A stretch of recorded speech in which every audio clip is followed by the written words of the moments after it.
Hello student. तो HTML के इस चैप्टर में हम लोग डिस्कशन करेंगे तीन तीन कमांड्स के बारे में। ठीक है, एक है हेडिंग, दूसरा पैराग्राफ और उसके अलाइनमेंट को कैसे करके सेट किया जाता है उसके बारे में। सबसे पहले हम लोग डिस्कशन करते हैं हेडिंग के बारे में। जब कोई हम वेब पेज बनाते हैं तो काफ़ी सारा हेडिंग होता है। हेडिंग जो रहता है वो उसके साइज के हिसाब से उसको जो फॉन्ट साइज होता है वो भी कम ज़्यादा होता है। जैसे हेडिंग 1 जो रहेगा उसका साइज़ थोड़ा ज़्यादा बड़ा रहेगा, हेडिंग 2 का उससे थोड़ा छोटा रहेगा, हेडिंग 3 का उससे थोड़ा और छोटा रहेगा, हेडिंग 4 का उससे और छोटा रहेगा। तो इस टाइप से उसका हेडिंग को सेट किया जा सकता है। ठीक है, तो जैसे मैं यहाँ पे एक हेडिंग टाइप कर देता हूँ, उसके लिए आपको टाइप करना होगा H1, मतलब पहला हेडिंग मैंने दिया। तो यहाँ पे मैंने टाइप कर दिया H1, उसको क्लोज कर देंगे। उसके बाद जो भी आपको हेडिंग में देना है इसको यहाँ पे टाइप करेंगे श्री कंप्यूटर, और यहाँ पे फिर H1 को आप क्लोज कर देंगे इस तरह से फॉरवर्ड स्लैश लगाकर। तो ये पहला हेडिंग हमने तैयार कर लिया। बहुत सिंपल है, इसको सेव कर दीजिए और यहाँ पे रिफ्रेश कर दीजिए।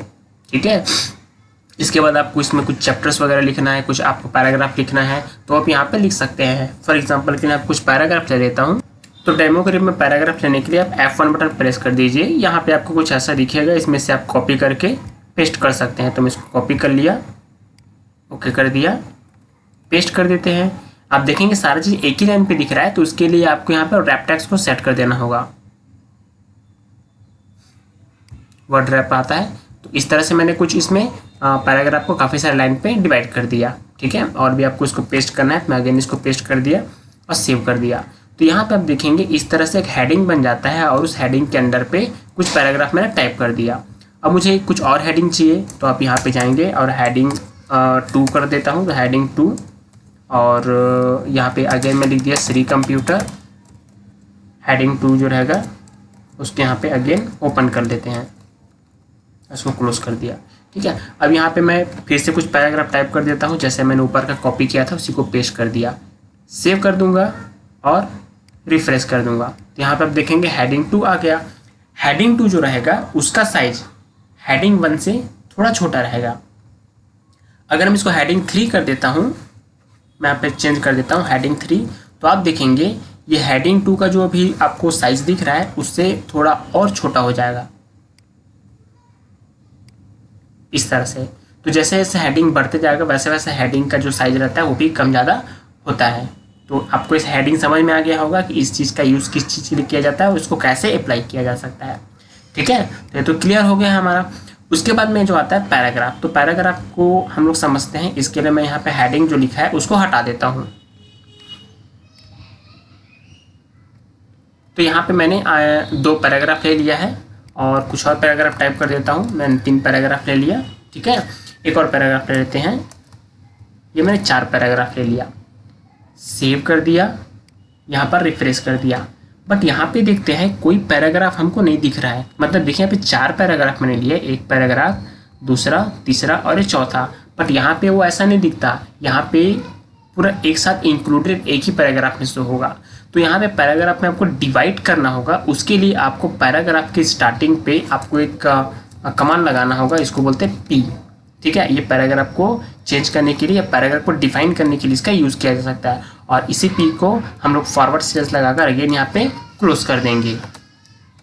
ठीक है, तो उसी तरह से सेम प्रोसेस मैं यहाँ पे भी और लगा देता हूँ। ये दूसरा पैराग्राफ को स्टार्ट कर दिया और यहाँ पे दूसरा पैराग्राफ को यहाँ पे भी क्लोज कर दिया।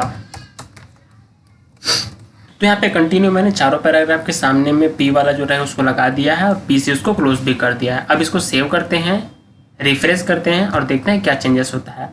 देखिए यहाँ पे अब इसको अलग अलग पैराग्राफ इसने डिफाइन कर दिया, मतलब टोटल हमारे जो वेब पेज पे 4 पैराग्राफ मिल गया हमको। ठीक है, तो इस तरह से हमने डिफाइन कर लिया पैराग्राफ को।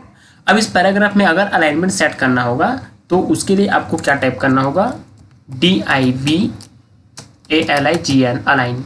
इसको आप यहाँ पे सेट करेंगे और यहाँ पे लेफ्ट अलाइनमेंट अगर सेट करना होगा तो सिंपली यहाँ पे लेफ्ट लिख दीजिए। ठीक है, और यहाँ पे इस DIV को क्लोज कर दीजिए।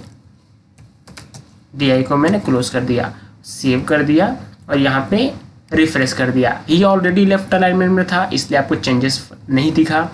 सेकंड में यहाँ पे मैं फिर से लगा देता हूँ DIV अलाइनमेंट, DIVALIGN अलाइन, और यहाँ पे मैं सेंटर अलाइनमेंट अप्लाई कर देता हूँ। और div को यहाँ पे क्लोज कर देता हूँ। आप इस p के बाद में या इस p के पहले भी लिखेंगे पैराग्राफ चेंज करने के लिए जो हमने लगाए थे तो फ़र्क नहीं पड़ेगा, दोनों में वर्क करता है ये। अगेन मैं इसको सेव कर दिया और यहाँ पर रिफ्रेश कर दिया तो देखेंगे ये सेंटर में सेट हो गया, ये लेफ्ट साइड पे आ गया, ये सेंटर में आ गया। ठीक है, उसी तरह से मैं ये थर्ड जो पैराग्राफ है उसके लिए मैं यहाँ पे सेट कर देता हूँ राइट अलाइनमेंट मैंने इसको सेट कर दिया और इस पैराग्राफ के एंड पे इस div को क्लोज कर देता हूँ और सेव कर दिया। अब देखेंगे लेफ्ट हो गया, ये सेंटर हो गया, ये रिफ्रेश करने के बाद पे राइट में आ गया। ठीक है, और इसको मैं कर देता हूँ जस्टिफाई, तो इसके लिए भी सेम आपको लगाना होगा div अलाइन और यहाँ पे हम लोग लगा देंगे जस्टिफाई अगेन div और सेव कर दिए और इसको रिफ्रेश कर दिए। तो ये जो हो गया अलाइनमेंट इस तरह से सेट किया जा सकता है। आपके वेब पेज पे आपको अगर पैराग्राफ में अलाइनमेंट लगाना होगा तो उसके लिए इसका यूज़ आप कर सकते हैं। ये लेफ्ट हो गया, ये सेंटर हो गया, राइट अलाइनमेंट इसमें सेट कर दिया और इसमें जस्टिफाई मैंने लगा दिया। तो ये आपको क्लियर हो गया होगा। ठीक है, तो आप इतना प्रैक्टिकल कीजिए, उसके बाद हम लोग अगले चैप्टर पे इसके आगे का जो रहेगा उसको समझेंगे। ठीक है, थैंक यू।